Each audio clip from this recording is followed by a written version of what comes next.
So good morning guys. तो चलिए start करते हैं आज की यानी कि 12 फरवरी के इंपॉर्टेंट करंट अफेयर्स को। और आज का सबसे इंपॉर्टेंट प्रश्न ये रहा आपके सामने कि अभी हाल ही में विपक्ष ने लोकसभा स्पीकर ओम बिरला के खिलाफ संविधान के किस अनुच्छेद के तहत नो कॉन्फिडेंस मोशन का नोटिस दिया। तो आंसर होगा इसका तो आर्टिकल 94C। तो अभी 10 फरवरी 2026 को कांग्रेस के नेतृत्व में विपक्षी दलों ने लोकसभा अध्यक्ष ओम बिरला के खिलाफ अविश्वास प्रस्ताव यानी कि नो कॉन्फिडेंस मोशन का नोटिस ये लोकसभा महासचिव जो कौन है उत्पल कुमार है उनको सौंप दिया है। और लगभग 118-120 सांसदों ने इस पर हस्ताक्षर किए। तो ये नोटिस निष्पक्षता न बरतने और विपक्ष को बोलने का मौका न देने के आरोपों के कारण दिया गया। और ये आपने देखा होगा अभी राहुल गांधी लोकसभा में एक बुक का एक खास हिस्सा पढ़ना चाह रहे थे। वो पहले तो बुक याद रखना, बहुत न्यूज में है वो बुक, आपके एग्जाम में डेफिनेटली वो बुक पूछी जाएगी। उस बुक का नाम तो है 4 स्टार्स ऑफ डेस्टिनी। उसको लिखा है हमारे पूर्व सेना प्रमुख जनरल मनोज मुकुंदन नरवणे ने। लेकिन वहां पे उस बुक को उनको पढ़ने नहीं दिया गया। तो उसी के बाद ये सब मामला हुआ। विपक्षी दलों का कहना है कि हमें तो अपनी बात रखने का मौका ही नहीं देते, बीजेपी को ही बोलने का हक देते हैं, हम जब भी बोलने के लिए खड़े होते हैं हमारे माइक बंद कर दिए जाते हैं, तो ओम बिरला साहब को हटाया जाए।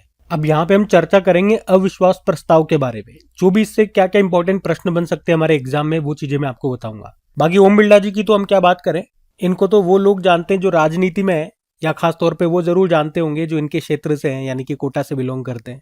थोड़ा बहुत मैं भी जानता हूँ। जब ये लोकसभा अध्यक्ष नहीं बने थे तो ये वोट मांगने के लिए जाते थे गली गली में, तब एक बार मैं भी इनसे मिला था, माला पहनाई थी इनको। और लगभग कोटावासी तो इनको जानते ही हैं। तो ये कैसे इंसान है अभी उस पर हम बात नहीं करते। हाँ, किस्मत के धनी जरूर बोलते हैं इनको। अगर कोई राजस्थान से निवासी है और मुख्य रूप से कोटा के आसपास का है तो वो समझ जाएगा कि मैं किस्मत का धनी इनको क्यों बोल रहा हूँ। खैर चलो, अविश्वास प्रस्ताव की हम बात करते हैं। कभी कभी इमोशन में बह जाता है इंसान। तो सबसे पहले तो यही प्रश्न बन जाएगा कि ये किस सदन में लाया जाता है। तो संसद के निचले सदन में इसको लाया जाता है, यानी कि लोकसभा में। कौन लाता है? विपक्षी दल लेकर के आता है। और कम से कम 50 सांसदों का समर्थन चाहिए होता है, तभी इसे स्वीकार किया जाता है इस प्रस्ताव को। और ये आर्टिकल जरूर पूछ लिया जाएगा कि संविधान का कौन सा अनुच्छेद लोकसभा या उपाध्यक्ष को हटाने के लिए संबंधित है। तो आर्टिकल 94C। अच्छा, इसमें कितने दिन पहले नोटिस देना होता है? तो 14 दिन पहले। और जिस दिन इस प्रस्ताव पर चर्चा होगी, जो स्पीकर होते हैं वो सदन की अध्यक्षता नहीं कर सकते हैं। अब देखो, अभी वर्तमान सिनेरियो की अगर बात करते हैं तो लोकसभा सदन में टोटल सीटें हैं 543, जिसमें से 13 खाली है। और कहते हैं कि स्पीकर को हटाने के लिए 50% से ज्यादा वोट चाहिए। तो इस हिसाब से देखेंगे तो टोटल वोट चाहिए इनको 266। और ऐसा पहली बार नहीं है जब लोकसभा के अध्यक्ष को हटाने के लिए इस तरह से प्रस्ताव लाया जा रहा हो। इससे पहले भी 3 बार लोकसभा अध्यक्षों को हटाने का प्रस्ताव लाया जा चुका है, पर एक बार भी प्रस्ताव पास नहीं हुआ। तो कौन कौन थे वो व्यक्ति? सबसे पहले वाले का नाम याद रखना, जीवी मावलंकर, गणेश वासुदेव मावलंकर, 1954 में लाया गया था।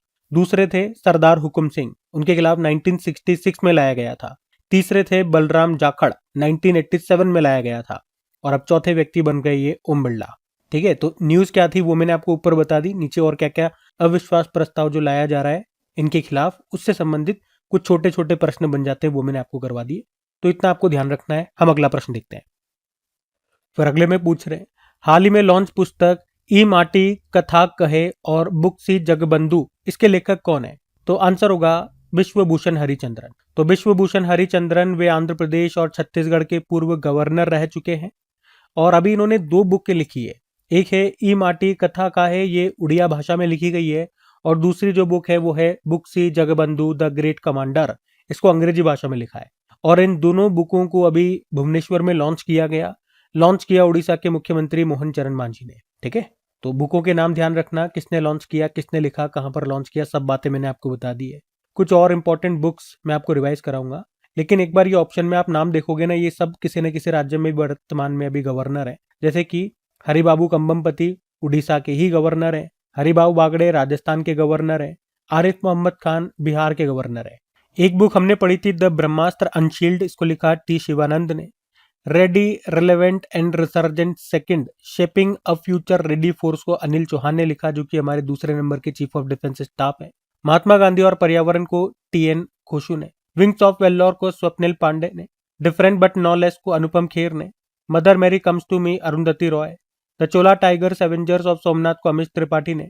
ऑपरेशन सिंदूर, इस बुक को लिखा था lieutenant general K J S Dhillon. The rise of the hitman को आर कौशिक ने, MS Swaminathan the man who fed India को प्रेमबदा जयकुमार ने, 10 पैसे का postcard captain SN Ahmed, to the 7 generation को doctor VI Mathan, Soumitra Chatterjee and his world को संगमित्र चक्रवर्ती ने, द वर्ल्ड आफ्टर गाजा को पंकज मिश्रा ने, माई बिलव्ड लाइफ को अमिताभ कुमार ने, स्पीकिंग विद नेचर को रामचंद्र गुहा ने। ठीक है, तो ये बुक्स सब हम पढ़ चुके हैं, रिवाइज कर लिया हमने। ध्यान रखना, अगला प्रश्न देखते हैं। फिर अगले में पूछ रहे हैं, हाल ही में विज्ञान में महिलाओं और लड़कियों का अंतर्राष्ट्रीय दिवस कब मनाया गया? तो आंसर होगा 11 फरवरी को। तो हर साल 11 फरवरी को international day of women and girls in science के रूप में मनाया जाता है। 2015 से हर साल मनाया जा रहा है। मनाने का उद्देश्य स्टेम क्षेत्रों में महिलाओं की पूर्ण एवं समान पहुंच तथा भागीदारी को बढ़ावा देना। स्टेम क्षेत्र मतलब साइंस, टेक्नोलॉजी, इंजीनियरिंग और मैथमेटिक्स। अच्छा, थीम क्या है इस बार की? तो सैनराइजिंग AI, social science, stem and finance, ये इसकी थीम है। तो और ये प्रश्न इंपॉर्टेंट मार्क करना, ये वो प्रश्न है जो कि एग्जाम में आपके पूछा जा चुका है। बस सिंपल सा यही आता है कि कब मनाया जाता है, लेकिन आजकल एग्जाम में थीम्स भी पूछ रहे हैं, तो थीम्स भी ध्यान रखना। इसी तरह से 11 फरवरी को एक और दिवस होता है, विश्व यूनानी दिवस। याद रखना, विश्व यूनानी दिवस किनकी जयंती को मनाते हैं? हकीम अजमल खान, प्रसिद्ध भारतीय यूनानी विद्वान और समाज सुधारक थे। पहली बार इस दिन को 2017 में मनाया था। कहां पर? हैदराबाद में। हैदराबाद में जो केंद्रीय यूनानी चिकित्सा अनुसंधान संस्थान है, वहां पर मनाया गया था पहली बार। इसकी भी थीम है यूनानी पद्धति में नवाचार और साक्ष्य, इनोवेशन एंड एविडेंस इन यूनानी प्रैक्टिस। और एक और होता है 11 फरवरी को एंटी स्मगलिंग डे, तस्करी विरोधी दिवस। ठीक है, ये भी 11 फरवरी, मतलब 11 फरवरी को 3 दिवस हो गए आपके। अच्छा, तस्करी विरोधी दिवस से एक प्रश्न और मैं आपसे पूछता हूं, चलो ये आपको होमवर्क में बताना है, ये आपका होमवर्क प्रश्न हो जाएगा। मानव तस्करी के खिलाफ विश्व दिवस, world day against trafficking in person, ये कब मनाया जाता है?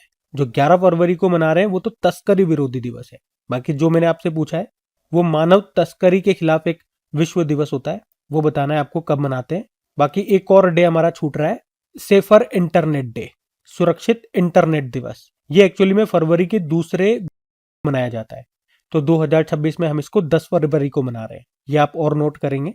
और ये वाला प्रश्न भी आपका एग्जाम में पूछा जा चुका है। ठीक है, मतलब जो चीजें मैं आपको बता रहा हूं कि भैया ये तो प्रश्न आपका एग्जाम में आ ही चुका है, तो उस पर तो आपको ज्यादा ध्यान देना है। और इसकी थीम क्या है? Smart tech safe choice. फिर अगले में पूछ रहे हैं कि 2026 में भारत की ब्रिक्स अध्यक्षता के लिए भारत का शेरपा किसे बनाया गया? तो ये भी इंपॉर्टेंट प्रश्न मार्क करना।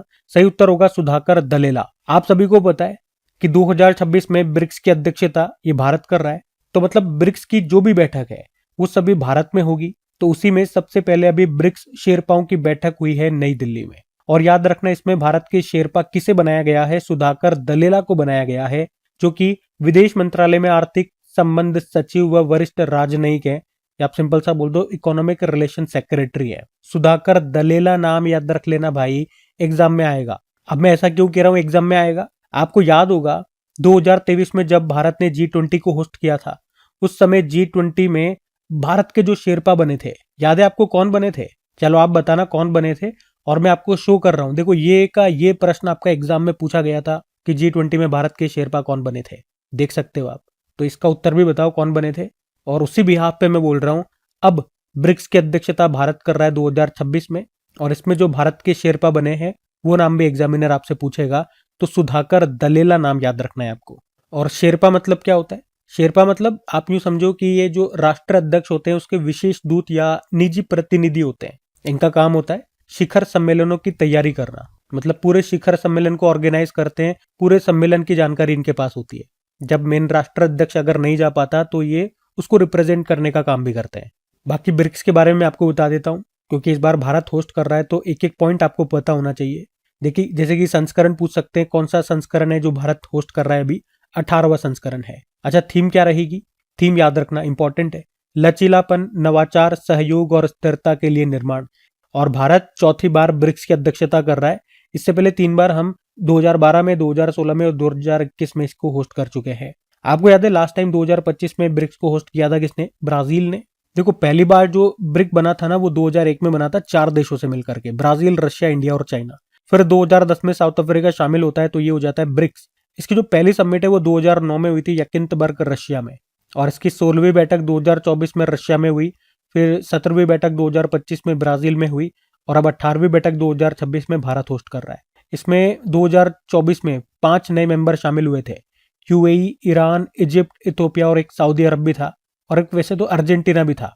शामिल तो 6 हुए थे, लेकिन अर्जेंटीना ने शुरू में मना कर दिया था, सऊदी अरब ने बाद में मना कर दिया था।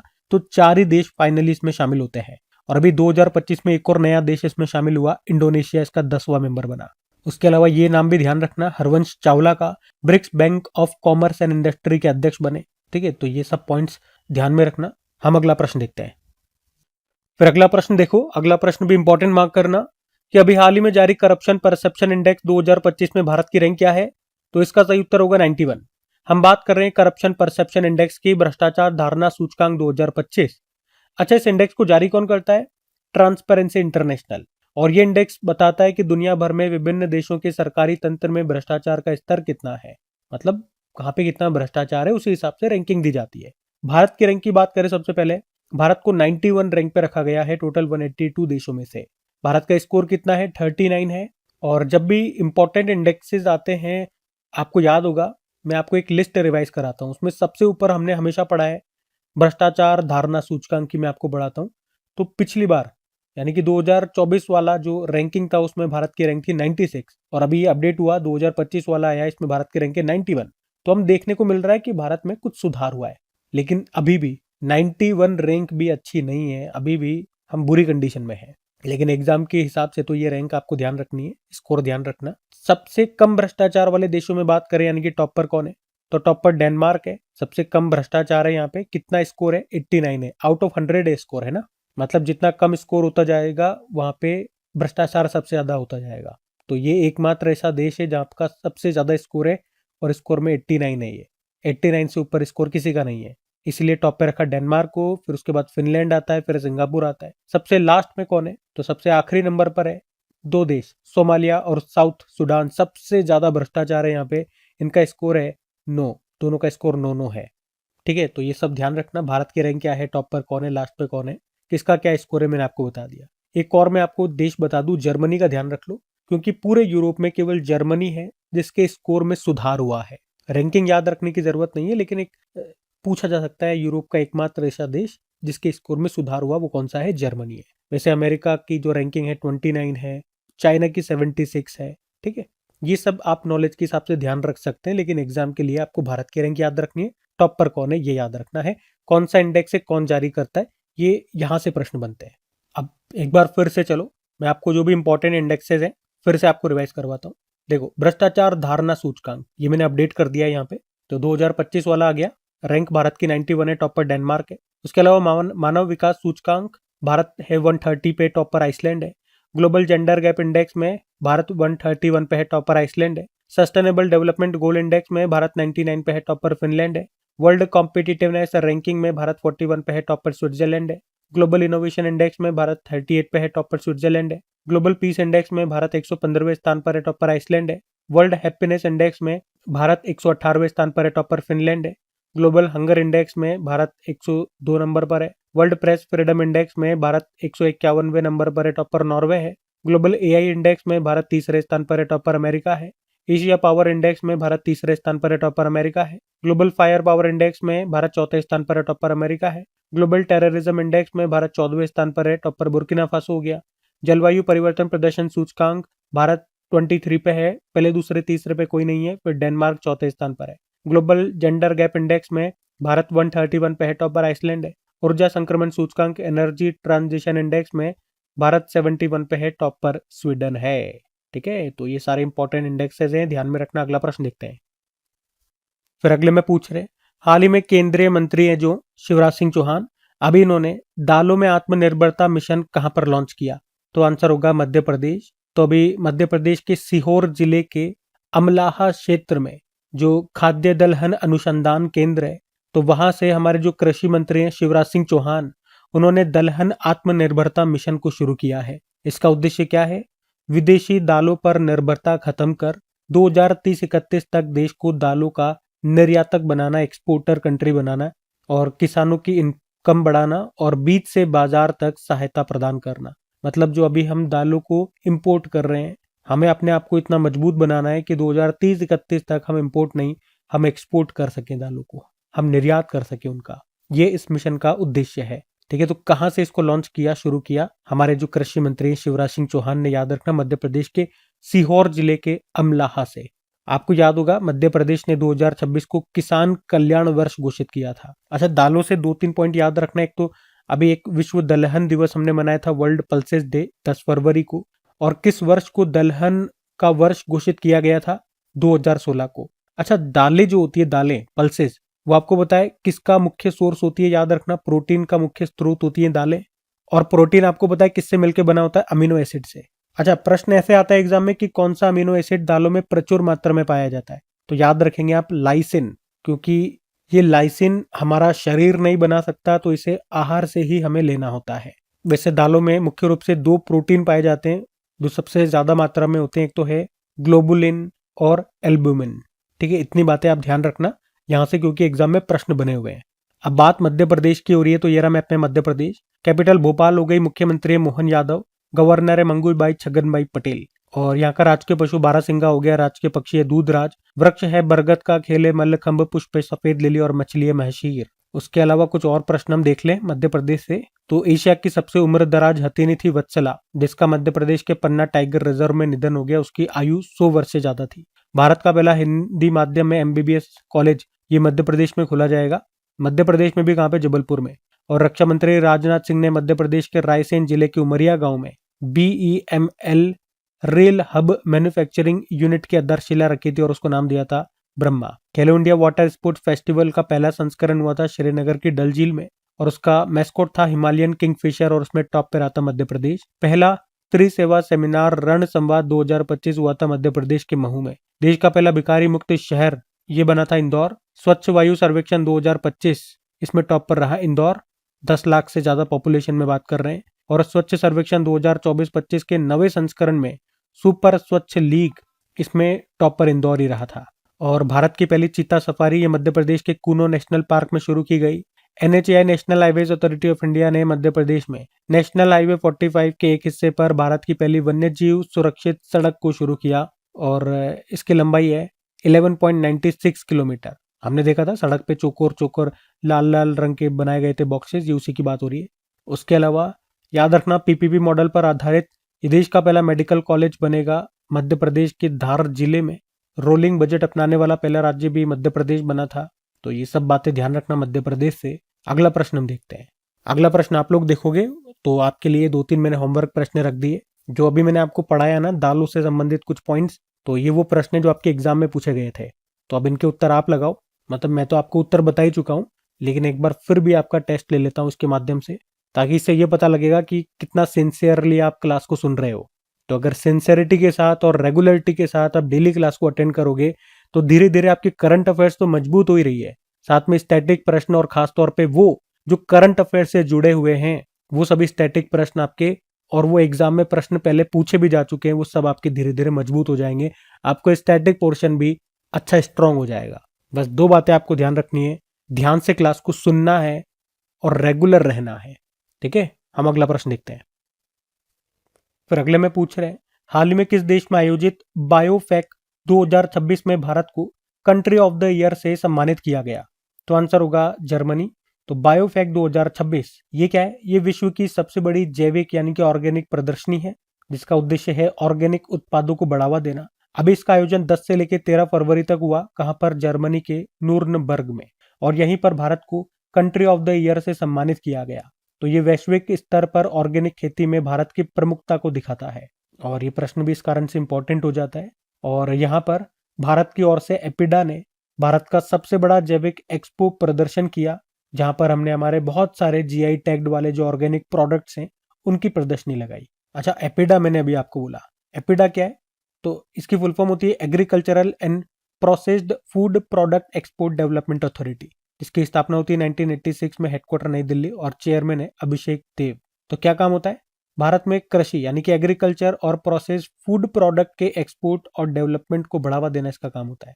और याद रखना, अभी इसने बिहार में अपना पहला क्षेत्रीय कार्यालय का भी उद्घाटन किया था, बिहार में का पटना में। तो यहाँ पर भारत को कंट्री ऑफ द ईयर से सम्मानित किया गया। तो प्रश्न इंपॉर्टेंट रहेगा। अच्छा, भारत और किन किन कारण से न्यूज में था, वो इंपॉर्टेंट क्वेश्चन मैं आपको रिवाइज कराता हूँ। देखो, भारत अभी health AI global regulatory network में शामिल हुआ। इसका मुख्यालय जेनेवा स्विट्जरलैंड में हो गया। और भारत को एशिया प्रशांत प्रसारण विकास संस्थान Asia Pacific institute broadcasting development का अध्यक्ष चुना गया था। इसका मुख्यालय कोलालमपुर मलेशिया में है। भारत को कोलंबिया के 38वें बोगोटा अंतर्राष्ट्रीय पुस्तक मेले 2026 में विशिष्ट अतिथि चुना गया। एथलीट पासपोर्ट मैनेजमेंट यूनिट शुरू करने वाला भारत दुनिया का 17वां देश बना। 2025-26 के लिए एशियाई उत्पादकता संगठन का अध्यक्ष बना भारत। भारत 2026 में ब्रिक्स की मेजबानी करेगा। भारत को 2025 से 2028 के कार्यकाल के लिए अंतर्राष्ट्रीय प्रशासनिक विज्ञान संस्थान के अध्यक्ष पद के लिए चुना गया और अध्यक्ष बने थे वी श्रीनिवास। और भारत को 3 सालों के लिए 2026, 27 और 28 के लिए संयुक्त राष्ट्र की आर्थिक और सामाजिक परिषद, जिसे आप बोलते हो इकोसॉक, इसके सदस्य चुना गया था। भारत 2025-26 के कार्यकाल के लिए एशियाई उत्पादकता संगठन का अध्यक्ष भी बना। 2025 के लिए किस देश को बंगाल की खाड़ी कार्यक्रम अंतर सरकारी संगठन का अध्यक्ष चुना गया था? तो आंसर होगा फिर से भारत। भारत को नारकोटिक कंट्रोल आयोग के 68वें सत्र की अध्यक्षता के लिए भी चुना गया था और इस तरह से भारत ने पहली बार नारकोटिक ड्रग पर संयुक्त राष्ट्र आयोग की अध्यक्षता की। भारत को समुद्री नौवहन सहायता के अंतरराष्ट्रीय संगठन का उपाध्यक्ष भी चुना गया था और इस संगठन का मुख्यालय पेरिस में है। तो इन सब कारण से आप देख सकते हो भारत न्यूज में था। ठीक है, देखना, ध्यान रखना। मतलब अगला प्रश्न देखते हैं। फिर अगले में पूछ रहे हैं, अभी हाल ही में किस मंत्रालय ने सत्या पोर्टल को लॉन्च किया? तो इसका तो सही उत्तर होगा इलेक्ट्रॉनिक्स एंड आईटी मिनिस्ट्री ने। देखो, सत्या पोर्टल का फुल फॉर्म क्या होता है? STQC lab automation portal. अभी STQC के बारे में आपको बताऊंगा, लेकिन अभी इसके बारे में ध्यान रखो, इसका फुल फॉर्म तो ये हो गया। इसको लॉन्च किया इलेक्ट्रॉनिक्स एंड आईटी मिनिस्ट्री ने, जिसके मंत्री अश्विनी वैष्णव। काम क्या है? STQC लैब के संचालन को आधुनिक, पारदर्शी और कुशल बनाना। अब बात STQC पे आ जाती है। आप पूछोगे भैया ये STQC क्या है? ये STQC तो इसका भी फुल फॉर्म होता है standardization testing and quality certification. तो आप कह सकते हो ये इलेक्ट्रॉनिक्स एंड आईटी मिनिस्ट्री के अंतर्गत ही एक संस्था है जिसका काम होता है जो भी इलेक्ट्रॉनिक्स या आईटी प्रोडक्ट्स हो गए, जो सॉफ्टवेयर हो गए, जो वेबसाइटें हो गई, उनकी गुणवत्ता, सुरक्षा और विश्वसनीयता यानी कि रिलायबिलिटी की जांच करना और उसके बाद उन्हें सर्टिफिकेट देना, ये इसका मुख्य काम है। मतलब जो भी हम इलेक्ट्रॉनिक्स या डिजिटल प्रोडक्ट्स यूज कर रहे हैं वो पहले यहाँ पर चेकिंग के लिए जाते हैं। फिर वो चेक करते हैं कि यह हमारे लिए सुरक्षित या भरोसेमंद है या नहीं है, और अगर वो सही होते हैं तो उनको सर्टिफिकेट दे दिया जाता है कि हाँ ये पब्लिक के लिए सही है। इसकी भी स्थापना मैं आपको बता दूं कि STQC की स्थापना 1980 में होती है। तो अब ये सत्य पोर्टल क्या आ गया? ये सत्य पोर्टल करेगा क्या? तो एक्चुअली में ये जो पहले जो भी काम हो रहे थे, जैसे कि इलेक्ट्रॉनिक प्रोडक्ट्स की टेस्टिंग करना, उनको सर्टिफिकेट देना, तो ये सब काम अलग अलग स्थानों पे हो रहे थे। पर ये जो सत्या पोर्टल है ये सभी सर्विसेज को, जैसे कि टेस्टिंग, सर्टिफिकेशन देना, क्वालिटी सर्विस, जो भी सर्विसेज है उन सभी को एक ही स्थान पर लेकर के आएगा। फायदा क्या होगा? इससे काम तेज हो जाएगा, फास्ट, पारदर्शिता बढ़ेगी, ट्रांसपेरेंसी बढ़ेगी और डिजिटल होने से अलग अलग कार्यालय जाने की जरूरत नहीं पड़ेगी। सब कुछ ऑनलाइन और एक ही जगह पर हो जाएगा। वन स्टॉप सॉल्यूशन देगा ये। तो आपको दोनों बात समझ में आ गई। तो हमने यहाँ पे पढ़ा सत्य पोर्टल के बारे में, उसको लॉन्च किया इलेक्ट्रॉनिक्स एंड आईटी मिनिस्ट्री ने। डिटेल में मैंने आपको समझा दिया किसका क्या काम होगा। अब इसी तरह से कुछ और पोर्टल या एप्लीकेशन से संबंधित बनने वाले प्रश्न मैं आपको रिवाइज कराता हूँ। तो कायका सेतु पोर्टल की हम बात करते हैं, इसको कर्नाटक ने लॉन्च किया था। अच्छा देखोगे यहाँ पे 3 खाने आपको मिलेंगे। यहाँ पे पोर्टल एप्लीकेशन के नाम है, किसने लॉन्च किया वो यहाँ पर आएगा, और मैंने शॉर्ट में यहाँ पे फिर भी लिख दिया है कि किसका क्या काम होता है। वैसे तो जब इनके बारे में मैंने आपको बताया होगा तब डिटेल में आपको समझाया था, लेकिन अभी शॉर्ट में लिख दिया ताकि अगर कोई नया स्टूडेंट है उसके लिए सब नया नया है तो हल्का सा वीडियो को पॉज करके, या वैसे ही आपको PDF में मिल भी जाता है तो PDF में आप पढ़ सकते हैं आराम से कि किसका क्या काम है। तो कायका सेतु पोर्टल हमने देख लिया, कर्नाटक ने लॉन्च किया। गज रक्षक एप्लीकेशन मध्य प्रदेश ने, ज्ञान भारतम पोर्टल भारत सरकार ने, एसीनेट एप्लीकेशन को भारतीय चुनाव आयोग ने, प्रतिभा सेतु एप्लीकेशन को संघ लोक सेवा आयोग ने, प्रवाह पोर्टल को RBI ने, उम्मीद पोर्टल को केंद्र सरकार ने, सचेत एप्लीकेशन को राष्ट्रीय आपदा प्रबंधन प्राधिकरण नेशनल डिजास्टर मैनेजमेंट अथॉरिटी ने, AI चैटबॉट सारथी को हरियाणा सरकार ने, ई सेहत एप्लीकेशन को जम्मू कश्मीर ने और राइज एप्लीकेशन को उत्तर प्रदेश ने लॉन्च किया था। ठीक है, तो सब ध्यान में रखना। अगला प्रश्न देखते हैं। फिर अगले में पूछ रहे हैं, अभी हाल ही में US ग्रीन बिल्डिंग काउंसिल की LEED लिस्ट 2025 में अमेरिका के बाहर भारत को कौन सा स्थान मिला है? तो इसका सही उत्तर होगा दूसरा स्थान। तो हर साल US ग्रीन बिल्डिंग काउंसिल ये LEED लिस्ट को जारी करता है। LEED का मतलब हो गया leadership in energy and environmental design. तो ये एक ऐसी सूची है या एक ऐसा रेटिंग सिस्टम है जो ये बताता है कि कोई इमारत पर्यावरण के लिए कितनी सुरक्षित और ऊर्जा कुशल है। ग्रीन बिल्डिंग जिसे हम कहते हैं, मतलब कोई बिल्डिंग बनाने में आपने इस तरह से वेंटिलेशन दे रखे हो कि चारों तरफ से हवाएं आ रही हो, जिससे कमरे ठंडे रहेंगे, तो एसी कूलर की ज़रूरत कम पड़ेगी। इस तरह से आपने लाइटनिंग के सोर्स या खिड़की दरवाजे ओपनिंग दे रखी हो कि हर कमरों तक जो नेचुरल लाइट है वो पहुंच रही होगी, तो लाइटें कम जलानी पड़ेगी, तो ऊर्जा की खपत कम होगी। तो ये सब चीज़ें एक बिल्डिंग को ग्रीन बिल्डिंग बनाती है। जैसे कि बरसात के पानी के लिए आपने इस तरह से स्ट्रक्चर बनाया है कि उसको हम ज़्यादा से ज़्यादा यूज़ कर सकें, मतलब नेचर से लेना, नेचर को यूज़ करना, तो उसे बोलते हैं ग्रीन बिल्डिंग। तो उस मामले में कौन सा देश आगे है, तो उस हिसाब से ये रैंकिंग करता है। तो पहले स्थान पे चाइना को रखा, फिर भारत को रखा, फिर कनाडा को रखा। देखो इनके अनुसार ये बताते हैं कि हमेशा की तरह टॉप पर तो अमेरिका ही है भैया, लेकिन ये जो रैंकिंग जारी करते हैं ना, ये अमेरिका के बाहर के टॉप 10 देशों की रैंकिंग जारी करते हैं। मतलब इसमें अमेरिका को शामिल नहीं करते, ये खुद ही मान लेते हैं कि अमेरिका तो सबसे आगे। उसके अलावा बाकी जो टॉप 10 कंट्रीज है वो कौन है, उनकी ये रैंकिंग जारी करते हैं। तो उसमें पहले स्थान पर चाइना है, फिर अभी भारत को रखा है, तीसरे स्थान पर कनाडा को रखा है। ये टॉप 3 कंट्रीज आप ध्यान में रख लो, ठीक है। बाकी रैंकिंग तो आज मैंने स्टार्टिंग में आपको सारी रिवाइज करवाई दी इंपॉर्टेंट। अभी अगले प्रश्न की ओर बढ़ते हैं। फिर अगले में पूछ रहे हैं, हाल ही में जेली AIIP समुद्र 2.0 मोबाइल एप्लीकेशन और सिवास अर्ली वार्निंग सिस्टम, इन तीनों को किसने लॉन्च किया? तो आंसर होगा इनकॉइस ने, INCOIS। इसका मतलब होता है भारतीय राष्ट्रीय महासागर सूचना सेवा केंद्र, और इंग्लिश में बोलोगे तो Indian national centre for ocean information services. इसका मुख्यालय आपको बता दूं हैदराबाद में है। इसकी स्थापना होती है 9 फरवरी 1999। काम क्या होता है इसका? समुद्र से संबंधित डेटा कलेक्ट करना और लहरों की ऊंचाई, सुनामी और तूफानी लहरों की सटीक जानकारी और पूर्व चेतावनी देना, और मछुआरों को मछली पकड़ने के लिए सही जगह बताना और समुद्री सुरक्षा सुनिश्चित करने का काम करता है। ये सारे काम यही करता है जो मैंने आपको बताया। और अभी 9 फरवरी 2026 को इसने अपना 27वां स्थापना दिवस मनाया। इस मौके पर चीफ गेस्ट थे इसरो के जो चेयरमैन है वी नारायणन, और उन्होंने इस मौके पर इसकी 3 एप्लीकेशन या पोर्टल्स को लॉन्च किया। वो ये आपके सामने है, मैं हल्का हल्का इनका काम भी आपको बता देता हूँ। एक है जेली AIIP, तो ये एक तरह का पोर्टल ही है जिसका उद्देश्य है जेलीफिश की निगरानी और उसका प्रबंधन करने का काम करेगा ये। उसके अलावा दूसरा है समुद्र 2.0 मोबाइल एप्लीकेशन। तो इस एप्लीकेशन का काम क्या होगा कि मछुआरों को वास्तविक समय में समुद्री जानकारी और पूर्व चेतावनी दी जा सके। और तीसरा है सिवास, जो कि एक तरह का अर्ली वार्निंग सिस्टम है। मतलब जब भी गैर चक्रवाती बाढ़ आएगी, जो कि आ जाती है ज्वार भाटा के कारण, ज्वार में जब उछाल आता है उसके कारण पानी ऊपर आ जाता है, तो उन सब के बारे में अग्रिम चेतावनी यहाँ से इसके माध्यम से मिल सकेगी, क्योंकि ये एक तरह का अर्ली वार्निंग सिस्टम है। ठीक है, तो इन तीनों को लॉन्च किया इनकॉइस ने।